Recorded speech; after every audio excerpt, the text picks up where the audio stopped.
Ça a été inventé par un Indien et vous ne le saviez pas, l'USB. Sans quoi, nous aurions encore des tonnes de câbles et adaptateurs puisque chaque périphérique avait à l'époque un port différent qu'il fallait ensuite configurer.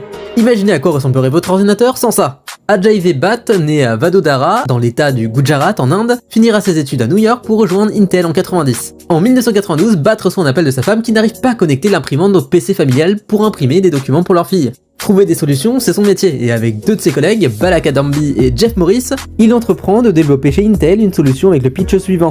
Connecter des périphériques doit être aussi simple pour sa fille que de brancher un appareil à une prise électrique.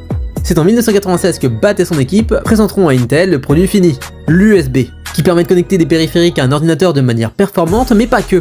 On l'oublie souvent car c'est aujourd'hui la normale, mais l'USB a l'avantage de fonctionner à chaud, et n'oblige pas à éteindre et rallumer son ordinateur pour brancher ou débrancher un périphérique. Et comme c'est plug and play, le périphérique est identifié automatiquement lors du branchement. Pour en faire un standard, Intel le met en relation avec d'autres géants de la tech, et ils créent ensemble le groupe USB Implementers Forum. Mais c'est encore trop tôt pour le monde. L'USB 1 sortira en 1998, et s'il commence à être utilisé notamment sur l'iMac G3, c'est en 2000 avec l'USB 2.0 que le grand public découvrira cette nouvelle norme avec son pictogramme en trident, remplaçant tout comme les ports RS232, le port parallèle ou le port PS2.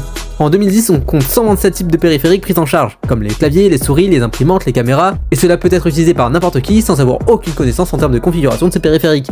Pendant ce temps, à la sortie de l'USB 1, l'entrepreneur israélien Dov Moran créera le périphérique de stockage clé USB et vendra sa société à SanDisk pour 1,6 million de dollars, soit la troisième plus grosse acquisition de l'histoire du pays. Suite à ça, plusieurs sociétés comme IBM aux US, Phison en Malaisie, Netak en Chine ou Trek Technology à Singapour réclament depuis le titre de créateur de la clé USB.